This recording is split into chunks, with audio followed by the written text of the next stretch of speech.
بسم الله الرحمن الرحيم والحمد لله رب العالمين والصلاة والسلام على رسول الله وعلى آله وصحبه ومن والاه وعلى من اتبعه بإحسان إلى يوم الدين إن شاء الله. We'll start the class inshallah for the seerah of the Prophet عليه الصلاة والسلام. And always talking about the seerah of the Prophet عليه الصلاة والسلام. This is like will bring all this enjoyment and warmth and everything to your heart. And wallahi, they will not be any time in your day as much as living with the Prophet ﷺ. And nothing is more closer to your heart and anything than knowing about his seerah and knowing about what happened and everything, specifically if it is the very authentic and everything that is good about the seerah, inshallah. And what we have from all this goodness and khair and everything is because of him, subhanallah. So the least we can do is to know about him, the one who guided us from Allah subhanahu wa ta'ala to that route. We every day say, Ihdina as-sirat al-mustaqim, sirat alladhina an'amta alayhim. So this is not going to come to you while you're sitting in your home and all that and just making the dua. We have to do the amal. We have to do the action to get the honor from Allah to give us the sirat al-mustaqim and to give us the response to the dua. Because for us, we have no hawl or quwwah. We have no power or strength to do anything or accomplish anything without the will of Allah. So this is just to begin, inshallah. Inshallah, by next time, inshallah, I will find the English version of that. And I thought this is the English version, but it was not. So inshallah, next time I will do that. For the sake of time, I wanted to jump immediately to the Prophet ﷺ birth and the start of him. Most of the kutub al-sirah, most of the books of the sirah that whether you will get next time or Sirat Amr ibn Hisham or Rahiq or any of these, inshallah, you may find that a big chapter about how the Arab used to live before the birth of the Prophet ﷺ. And it takes a little bit of a time, but for the sake of this course and being comprehensive and being to the point, inshallah, and mainly to the meat of everything, this, inshallah, will be the first beginning. So usually when you're thinking about the seerah of the Prophet ﷺ, the best thing is to go before al-Ba'tha, the time before the prophecy of him becoming the Prophet ﷺ, and the landmarks and the time places of his life before that. And then after the Ba'tha, usually the ulama, the scholars, usually have had the time in Mecca, the 13 years, and time in Medina. And then after the Meccan time, they go with Da'wah Syria or Da'wah Al-Alaniya, how long the 3 years that was in secret, and then the rest of the 10 years, and then the 10 years of the Medina, and study it in that way. So I want you to think about that in your head, inshallah. The seerah of the Prophet ﷺ is before the Ba'tha and after the Ba'tha. Before the prophecy and after the prophecy of the Prophet ﷺ. And before the prophecy, we're going to decide on certain landmarks, like his age, all his age until he's 2 years old, and then 6 years old, and then 8 years old. And we'll take it like that. And then 12 years old. I want you to think about that. What happened when he was 6, when he was 8, when he was 12, and things like that. This is how, at least, I think about it. This book is an amazing book. It is very comprehensive, of Sheikh Musa ibn Rashid, and this is a book of being refined from all the authentic sources. So there is a lot of ahadith, as the Sheikh, alhamdulillah, just recently was telling you, there is a hadith that is not quite sahih or anything like that. So it is important to tease out a lot of things when you are studying the seerah of the Prophet ﷺ. So we get to the most authentic ones. Inshallah, the least I'm asking you in knowing the name of the Prophet ﷺ, because I know it's hard to get all the way the chain of his name. So this is what we have, just the first 4. So Sayyidina Muhammad alayhi salatu wasalam, Ibn Abdullah, Ibn Abdul Muttalib, Ibn Hashim, Ibn Abdi Manaf. So if you can remember just the first 4, Ibn Abdullah, Ibn Abdul Muttalib, Ibn Hashim, Ibn Abdi Manaf. This 4. Ibn Abdullah, Ibn Abdul Muttalib, his father is Abdullah, his grandfather Abdul Muttalib, Ibn Hashim, Ibn Abdi Manaf. If you can know more, inshallah, this is important. And this is from the riwayah that is very authentic by al-Bukhari and al-Sahih, the most authentic narration of the Bukhari about his name. About his birth, there is a lot of talk about the birth of the Prophet ﷺ, when and all this. What is very agreed on of the birth of the Prophet ﷺ is the year of the elephant, Aam al-Fil. And we have Surah al-Fil in the Quran. We already know that during the Abraha and when he went to Habasha and all this, and then he came to Mecca and what happened. So this Aam, the Arabian call it the Aam al-Fil. And we know the day of the Monday. He was born on the Monday and the month of Rabi' al-Awwal. Rabi' al-Awwal. These are very authentic all these times. So Monday, the month Rabi' al-Awwal, and the year of Aam al-Fil. The day of what day of the month, most of the Jumhur, and we may use this term a lot, the Jumhur, meaning the majority of the ulama.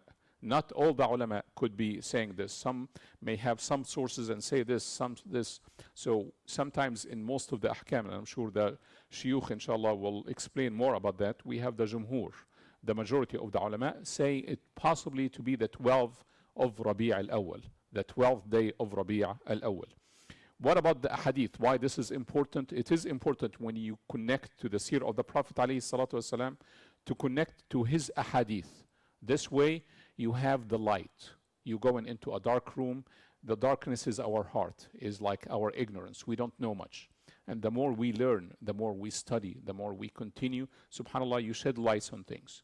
And the more you have that, your heart, inshallah, will be more light every day. And subhanAllah, that will reflect on your life and your work and your family. So the Prophet ﷺ, and this is a hadith, he said on the day of Monday, فِيهِ وُلِدْتُ وَفِيهِ أُنزِلَ عَلَيْهِ فِيهِ وُلِدْتُ وَفِيهِ أُنزِلَ عَلَيْهِ. So this is what the Prophet ﷺ, and this is in Sahih Muslim, not al-Bukhari, Sahih Muslim, في كتاب الصوم, in the book of Sawm. This is a day that I was born in, and this is a day that it was revealed to me. The Quran was revealed to me at the beginning on Monday, and this is the day I was born. So this is the Prophet ﷺ said himself, so we know Monday is the day he was born. Then we'll move into a rida'a. What happened with the rida'a of the Prophet ﷺ. And this is, as you see, the book, inshallah, mashallah, is a little bit comprehensive, but it's big. So I'm trying to, inshallah, have it in sections. And by next week, hopefully, we can have a plan for what we cover every time. Hopefully, I can cover today till he's 25. If not, then we'll try our best, inshallah. The Sayyida Amina, his mother, she made rida'a. She breastfed him. She nursed the Prophet ﷺ until he was very young, but she did not have enough milk to cover. So the first, he had two murdi'ah, two women that nursed the Prophet ﷺ. And I'm sure the Sheikh will also cover that. This is important because there is a whole ahkam in rida'a and being like brother to somebody from rida'a and all this. So it is important to know who has nursed who. Not who is my brother from the rida'a, who nursed who is the mother. The first one is, her name is Thuwayba. Thuwayba was actually a maiden for Abu Lahab, subhanallah, Amm al-Nabi sallallahu alayhi wa sallam. So his uncle, Tabbat yada Abi Lahabin wa tab, ma aghna anhu maluhu wa ma kasab. We have a whole surah about how Abu Lahab and his wife is going to get to be in the hellfire. But subhanallah, his maid, Thuwayba, was the first to nurse the Prophet ﷺ, the first one, after Amina. And the second one that we will take is Sayyida Halima. We already know her name, so but the first one we may not know. So when we talk about the ones who nursed the Prophet ﷺ, first Thuwayba, and she was the maid of Abu Lahab.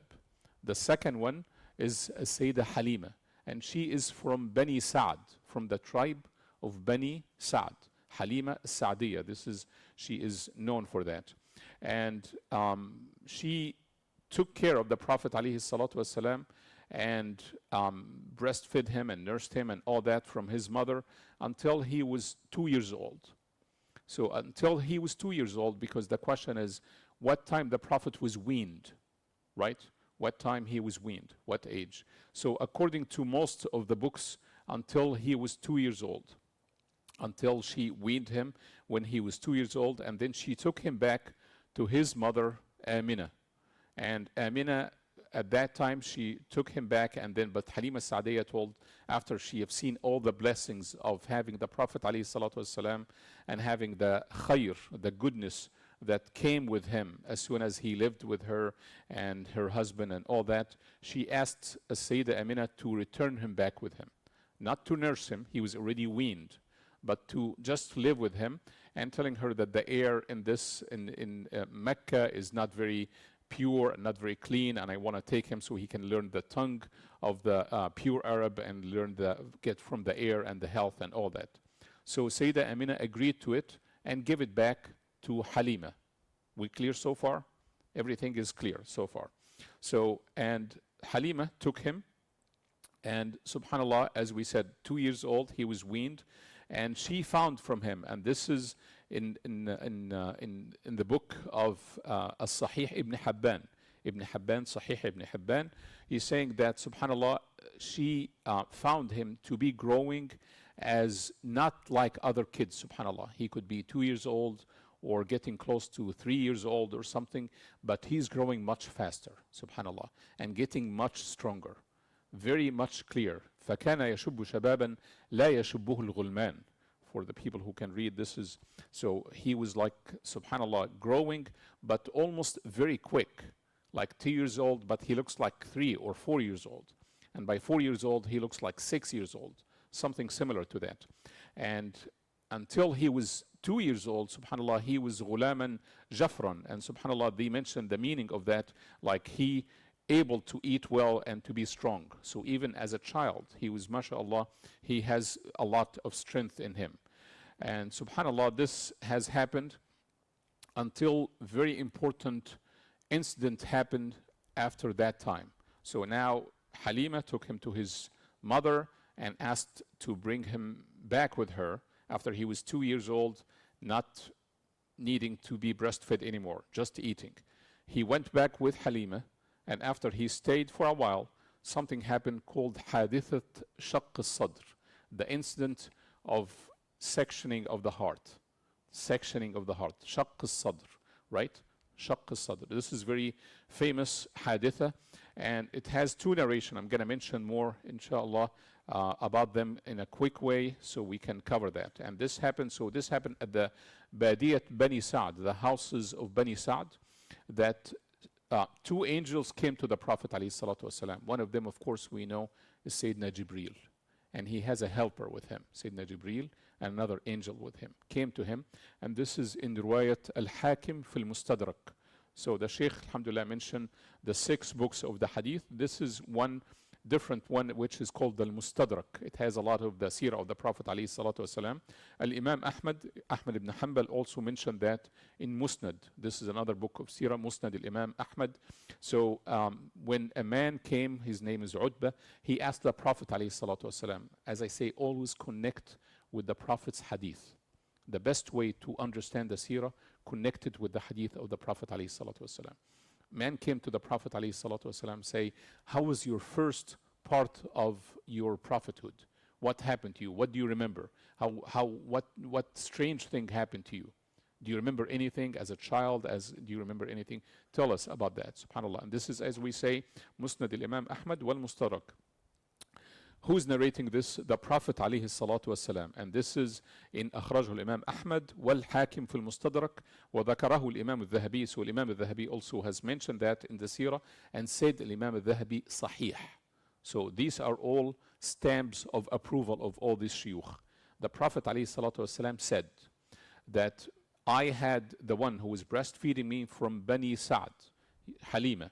So me and her, we went to a place في بهم لنا. So we went to a place with some ولد الضأن, so some of the goats or some of the sheep that she was going on, and we didn't take any food with us. So I told my brother from Halima, so أخ من الرضاعة.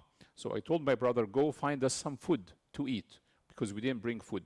What is the age of him talking like this? We're talking about 3, 4 years old, right? Maybe 5. So it's after she took him back. So فانطلق أخي ومكثت عند البهم. So I stayed by myself. My أخ has left and got to get food. فأقبل طيران بيضاوان. So I've seen 2 vultures coming. So I've seen 2 white vultures coming as they are eagles. Subhanallah. I have seen 2 eagles, white in color, coming to me. This is the first strange thing happened to the Prophet ﷺ, to tell him like there is something going on, right? Before he became prophet, this is just, we're talking about 5 years old, 4 years old, very early. فقال أحدهما لصاحبه. He remembers, subhanallah, the memory of the Prophet ﷺ. You will get all that. هو. So he remembers when he was that. The one eagle told the other, is that him? Say yes. فابتدراني. So they ran to me. They came quick to me, these 2 vultures. And subhanallah, after that, فبطحاني على قفا. So they put him down, and then they crossed all, like his chest, opened it, and got his heart out. All this, and he's awake. He didn't lose conscious. So he saw his heart, and you may say, how did this happen, and all that. Subhanallah, inna Allah ala kulli shayin qadir. This is, we are not gonna even go close to that, subhanallah. The fire of Ibrahim did not even touch him. So they got his heart out, and they took 2 clots black from his heart. 5 years old, he has 2 black clots. So فقال أحدهما لصاحبه. Obviously the boss is telling the other one. So this is Jibril telling the other, حصه يعني خطه وختم عليه بخاتم النبوة. Take these 2 clots and seal it with the khatam النبوة. Seal it with the prophecy seal on the heart of the Prophet ﷺ. So there is no shaitan. It is clean. It's going to be different heart from the get-go. This is, subhanallah, the preparation of Allah for the Prophet ﷺ to become khatam al-nabiyyin, the best of the humanity. This, subhanallah, child. And ثم انطلق وتركنا. Then they left him. They did not explain. They did not talk to him. There is no other contact. Just coming for the surgery, operation, sealing, and then getting back the chest. So وفرقت فرقا شديدا. So the Prophet ﷺ, I got very weak. I got pale. I got very tired from that process, subhanallah. Then I went to my mother. My mother is Halima, not his mother Amina. So I told her about what happened, so she got freaked out. She got panicked. فأشفقت علي أن يكون ألبس بي. These are 2 jinn. She did not understand these are angels. These are jinn, and you have leps. You've been possessed by angels, by jinn. So she took me back to my mother. Clear so far? Took me back to my mother and rode him with that to his mother. So she told him, I have done my part. I have done the amana, and I have done my dhimma. So my mother, he remembered as well. My mother did not freak out a bit. Subhanallah, my mother took it like very clear and say, إني رأيت خرج مني نور أضاءت منه قصور الشام. Who is narrating all this? Still the Prophet عليه الصلاة والسلام in Al-Hakim, مستدرك الحاكم ومسند الإمام أحمد. I have seen light coming from me. All the castles of the Sham has been lit by it. Subhanallah. He remembered that, the Prophet عليه الصلاة والسلام. So Al-Imam Muslim has another narration that Anas is the one who is saying, and we'll finish by that inshallah because of the time, that Jibril came and فأخذه فصرعه, almost the same story, but this is in Imam Muslim. This is more authentic in Imam Muslim. And he took a clot from his heart and say, this is حظ الشيطان منك. This is what part of the shaitan from you, we took it out. You don't have a shaitan in your heart anymore, subhanallah. May Allah take all the hazz of shaitan from our hearts. Ameen, inshallah. And he cleaned his heart in tista, and this is different from the mustadrak, in a pot of gold, and cleaned it with zamzam. May Allah make us all drink from zamzam soon, inshallah. Ameen, inshallah. And then ثُمَّ لَأَمَهُ. Then it sealed it. And subhanallah, الشاهد من كل this, the Sayyidina Anas ibn Malik, Mawla, the Prophet عليه الصلاة والسلام, the servant, he say, وَقَدْ كُنْتُ أَرَى أَثَرْ ذَلِكَ الْمَخِيطُ فِي صَدْرِي. I have seen the seals, the stitches, almost the sealing of this heart in the chest of the Prophet عليه الصلاة والسلام. So is it happening? Is it tangible? Is it physical? It is physical. Sayyidina Anas saying, I have seen where the chest was open and sealed again, subhanallah. And the same story happened, and the kids at that time went to his Halima and say, Muhammad qad qutil, after they saw what happened to him. But subhanallah, this is when Halima took him back to his mother Amina. Sayyida Amina took care of him after that, so whether it is 4 years old or around that age after this happened, lived with his mother until she died. And she died roughly at the age of 6 to 7 years old at the most. But most of the books are saying 6. She was visiting her between Akhwal, Bani Najjar in Al-Madinah, or between people from Abdul Muttalib. So visiting family in Al-Madinah, on her way back in a place called Abwa.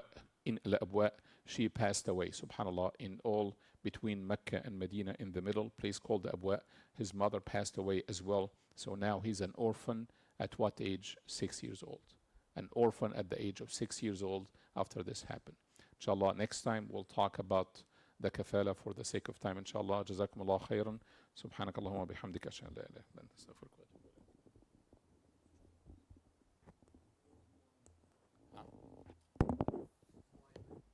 Ayman, yes, she was with. Yes, inshallah, we'll cover that.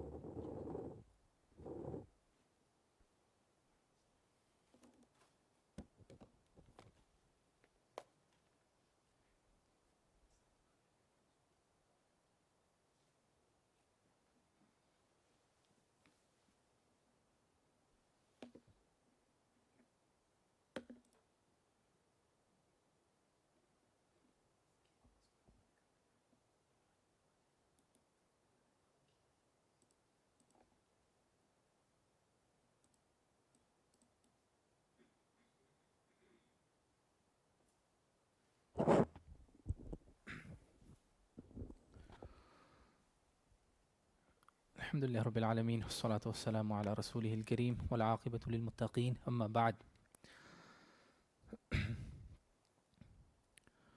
Alhamdulillah, I know that the time is running short.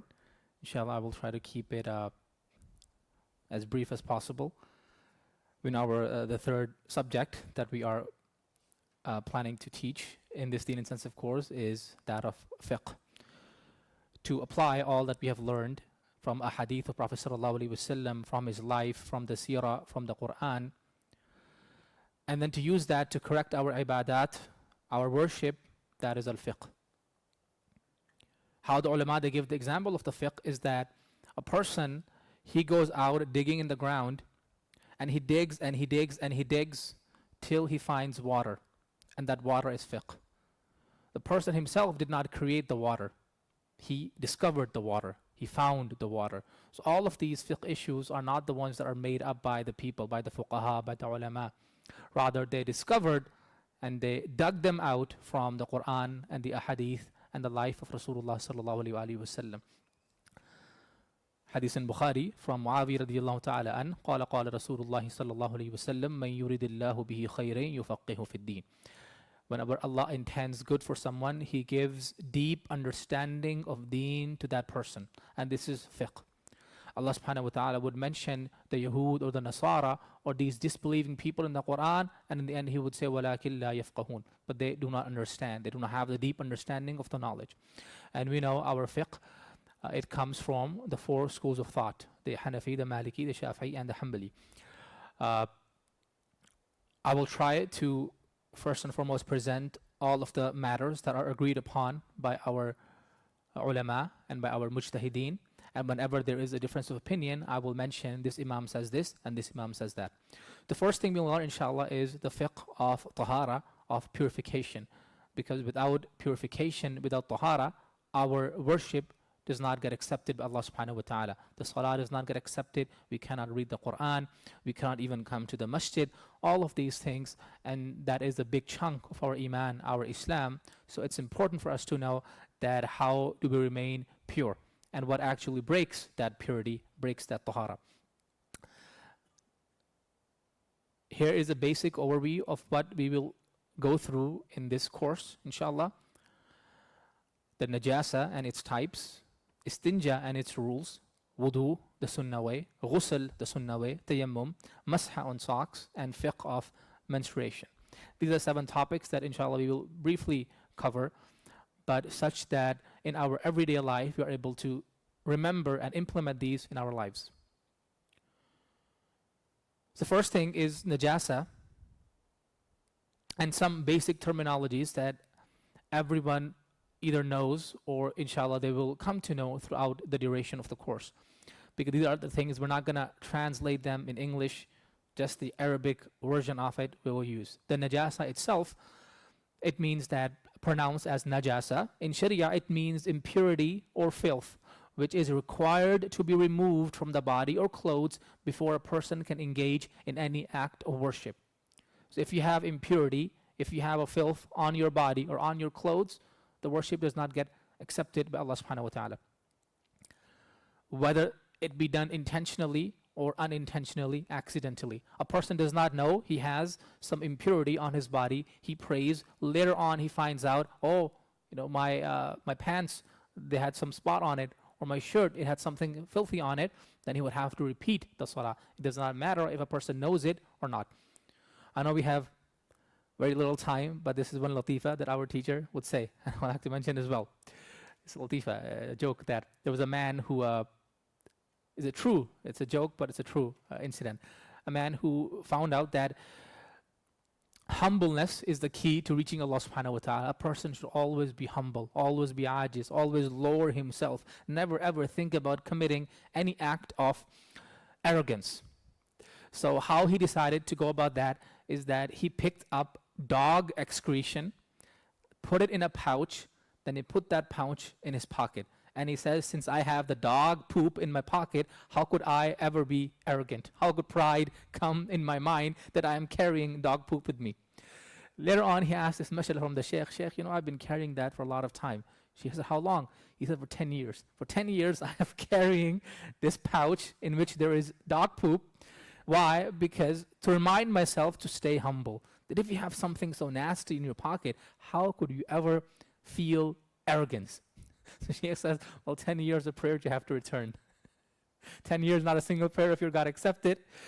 Everything that you did related to tahara, since you were impure the whole time, subhanAllah, this is something that unintentionally he did that. His intentions were good, that I want to not have any arrogance, but the way he went about it is by having filthiness attached to him, and so nothing worked, nothing came out of it. So in Sharia it means impurity or filth which is required to be removed from the body or clothes before a person can engage in any act of worship. So you could remove it. That is physical impurity, haqiqi. Hukmi is not real but rather legally, legislative. That even though you cannot see that najasa, that filthiness on your body, but Islamically you are still considered impure. Like we know, there's a person who is truly blind, and then there's a person who is legally blind. A legally blind person can see somewhat, but still legally he's considered blind, even though he's able to see some of the things. Similarly, haqiqi impurity is that you can see and observe something on your body or on your clothes, and hukman and hukmi is something that you cannot see, but Islam calls you impure. Islam calls you that you need to go and remove that. So here we learn that it means real or literal, the haqiqi, and the hukmi is impurity which cannot be seen. The haqiqi can be seen and that hukmi cannot be seen. Example of haqiqi, of physical impurity, is that of urine, of that of feces, that you can see it's soiling your clothes or your body, and you need to remove that. An example of hukmi, of legally, that is passing gas. If a person has passed gas, you know that he cannot pray, you know he cannot touch the Quran, yet outwardly you cannot tell if there's any impurity on it.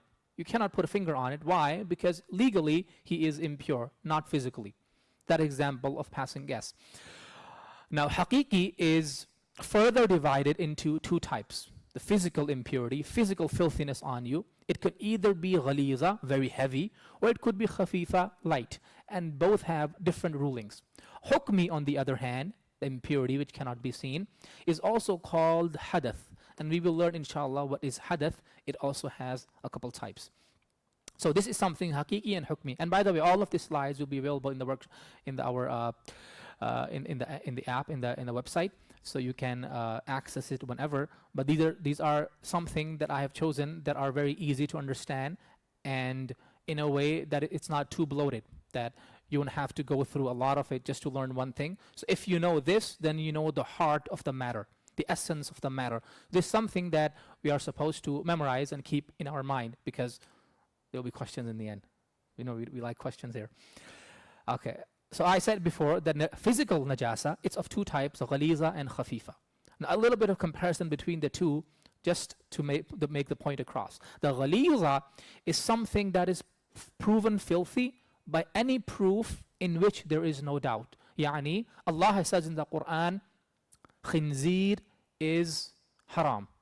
It is something that is filthy. So anything that comes out of it, there is no doubt. It is absolutely filthy. Allah has called khamr, alcohol, wine, liquor is forbidden. So if you touch the liquor, a drop falls on you, that is a big, heavy najasa.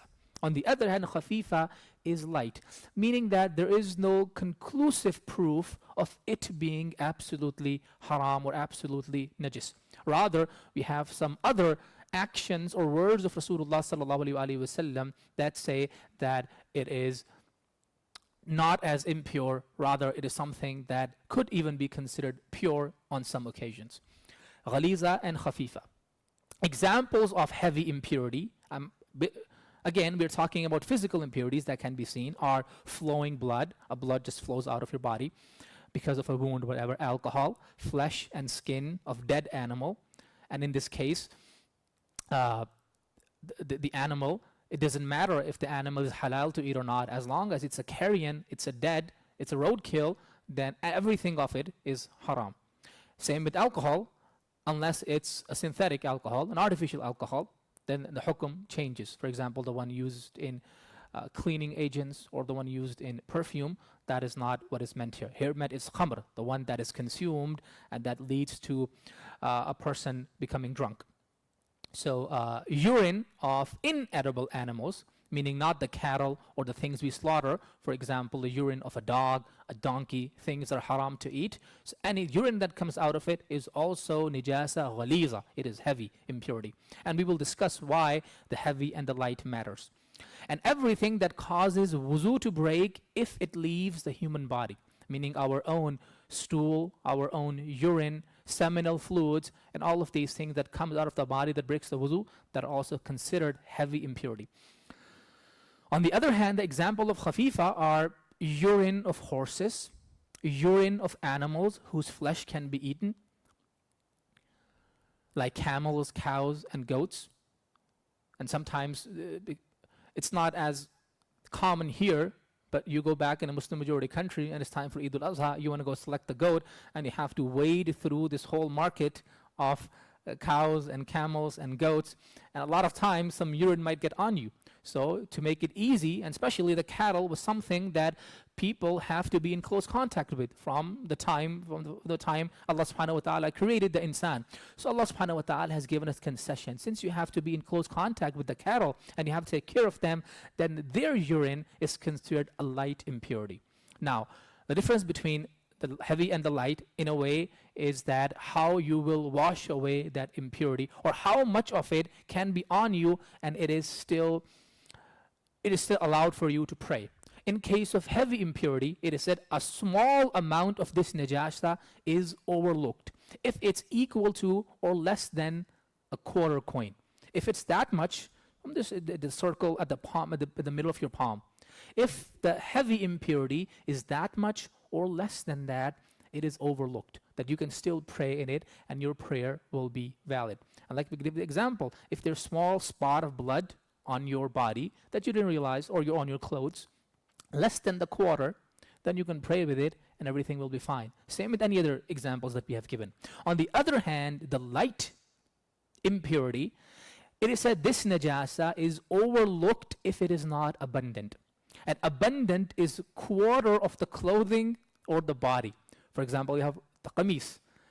And if we divide in 4 parts, and that najasa is less than the fourth of our clothes, it is allowed for us to pray in, meaning that a lot of leeway is given in this case. Like I said, the examples are right there.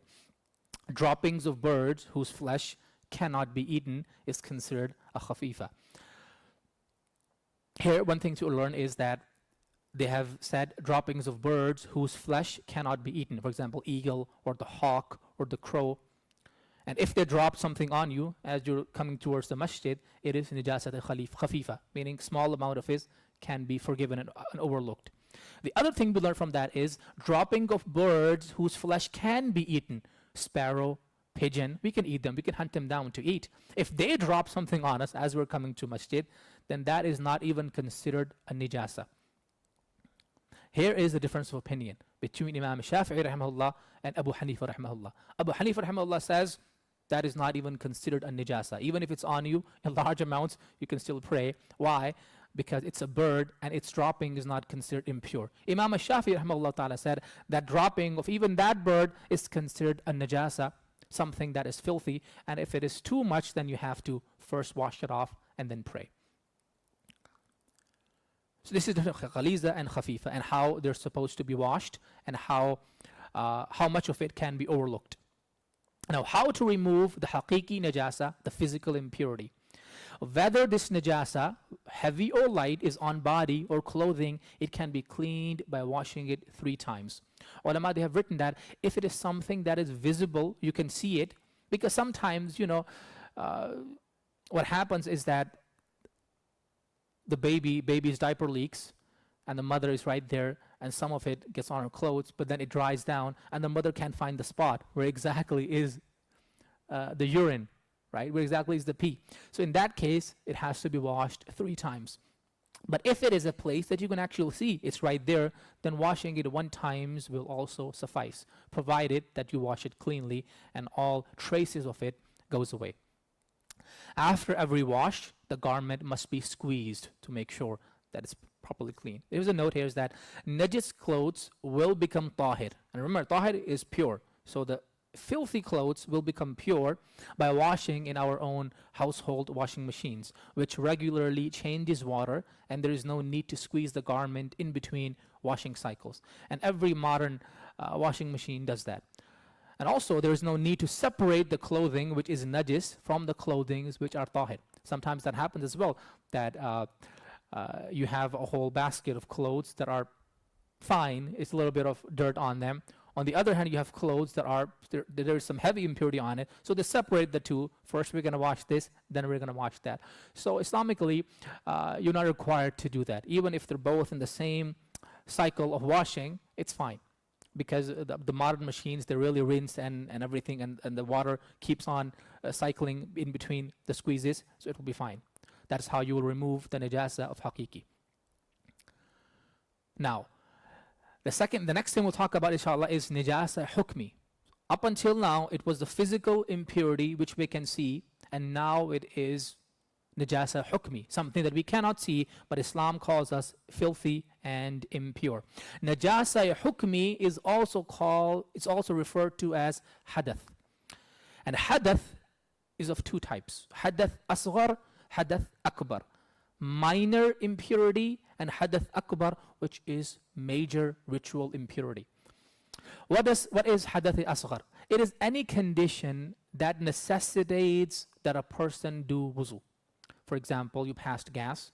That means you're in a state of hadath asghar, minor impurity, meaning now you have to go and do wuzu. Vomit, if it's mouthful of vomit, if it's a little bit of vomit, that does not break the wuzu.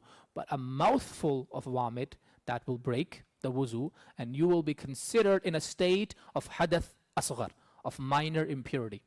Here is also a difference of opinion. According to Shafi'i rahimahullah ta'ala, vomiting does not break wuzu, no matter how many times you do it, no matter how many mouthfuls there are. According to Abu Hanifa rahimahullah ta'ala, vomit, if it is mouthful, it does break the wuzu, and you have to do so. Blood. The blood that flows out of the body, if you can see the blood there, but it's not flowing out, that will not break the wuzu. But if it flows out and it starts spilling, then that breaks the wuzu. Pre-ejaculatory fluid, the pre-cum that is called, that is also a hadath asghar, meaning after that, the madhi, it's called in Arabic, the madhi, it also breaks the wuzu. The hukum here is that salah is not permitted in that case, but a person can still recite the Quran either from memory or from mushaf without touching it. That you have to do wuzu, of course you can pray, but you can recite the Quran, you can come to the masjid, but you can't touch the Quran though. لا يمسه إلا المطهرون. Hadath akbar, the major impurity, it is a condition that necessitates ghusl, meaning it is wajib that a person does ghusl as soon as possible. For example, how does a person get into this state of major impurity? Having intercourse with the wife. For the women, she's menstruating, that is a major impurity.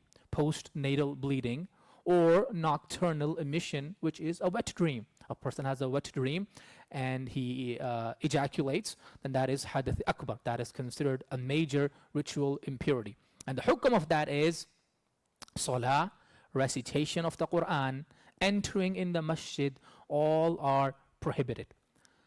The only thing that is allowed is to make dhikr. A person can say Allahu Akbar. A person can say Subhanallah. A person can recite the dua of entering into the bathroom or the safar, whatever. Those are allowed. But salah, touching the Quran, reciting the Quran, entering into the masjid, in all of these cases, it is prohibited and forbidden. And a person who does any of that will be extremely sinful instead of getting any rewards.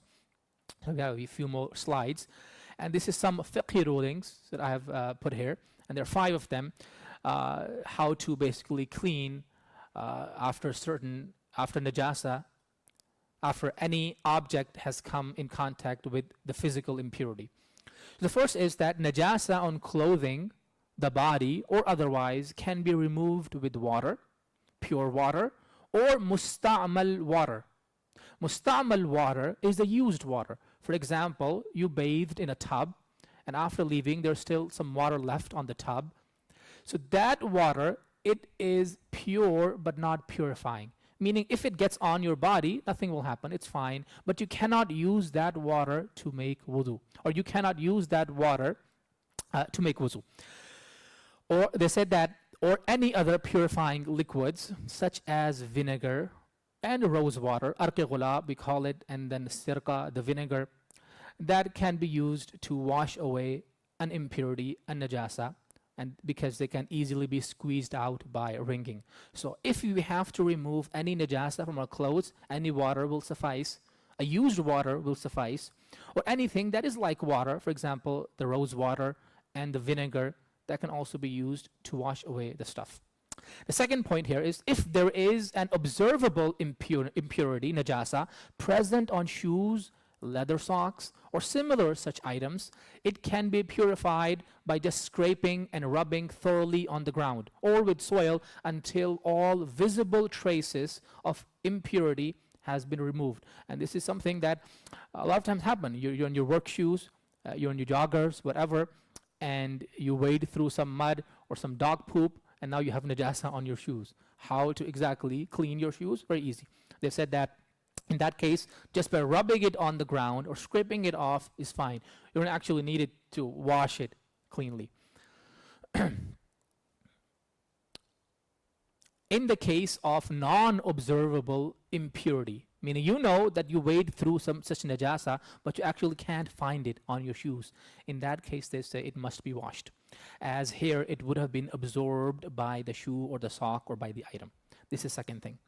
The third here is if there is dried semen on clothing or the body, they can be purified by completely scratching or scraping it off.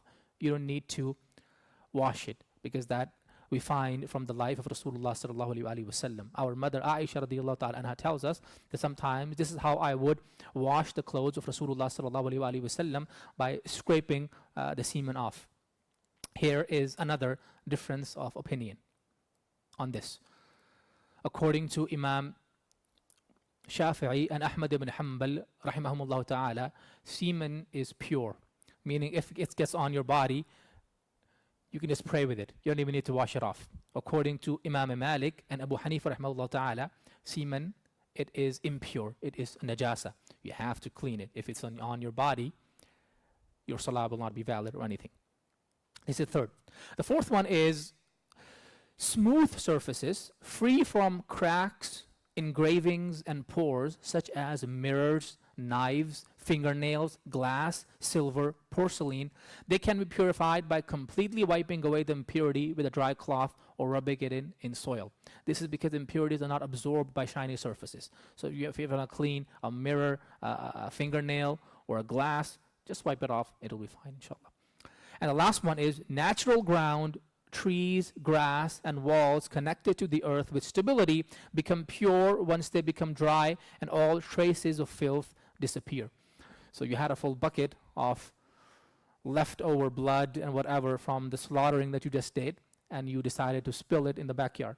So now that place right now is najis, but once the sun removes and dries away all traces of filth and impurity, then that earth will become tahir, pure. But you cannot use that to do tayammum, that part, because it has still absorbed. Unless a long time has passed and there's no traces absolutely of any impurity left, then you can use that portion of the earth for tayammum. Otherwise, it's very easy. Just let it dry out. The sun will do its work. And that was the last of the 5 fiqh rulings, inshallah. Now there are some questions that are here. You don't need to answer them right now, but inshallah, as we'll continue this class, there's something that we need to be aware of and ask ourselves, that if we know the answer to these questions. For example, there's a question that the question number 6, let's just do that. That you were selecting a goat for Eid al-Adha and splashes of its urine got on your clothes. What kind of najasa is this, and how will this affect your prayer? We just discussed this. So, I mean, you might not know it right now, but as you review it, and you'll be able to easily find the answer to that. Is there anybody here who knows the answer? What kind of najasa is this, and how will this affect your prayer? Oh, mashallah, with the Khalifa. Very good. It's najasa khafifa. First, is it najasa haqiqi or hukmi?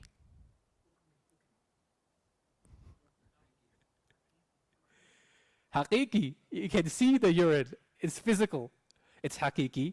And out of the two categories of haqiqi, that is ghaliza and heavy or light, which one is it? It is light. So, can you pray prayer with it? Depends on how much. And how much of it is overlooked. For example, you're very close by to the cow or the camel, and you got a lot of splashes on you. How much of it is overlooked and forgiven? Quarter of what? The cloth, the qamis, whatever you're wearing. Fourth of that, less than the fourth, it's fine. You can go ahead pray. Doesn't mean you can actually go pray. It's better to actually wash it first before you take the urine in the masjid and stand next to a brother who's like, what's going on here? Right? So these are the questions that that people sometimes they go through them. For example, a person, there's a question number, where is that? 5. You know, as you're going to the masjid, a pigeon defecated on you as you're walking to masjid. It decides, you're the target that it wants to leave its mark on. And as you're entering into the masjid, and patak, oh my God. So can you pray in this condition? Yes, it depends on the fiqh. And Hanafi fiqh, it's fine. And the Shafi fiqh is considered najasa. Wash it off first. Right. Let's do one more. The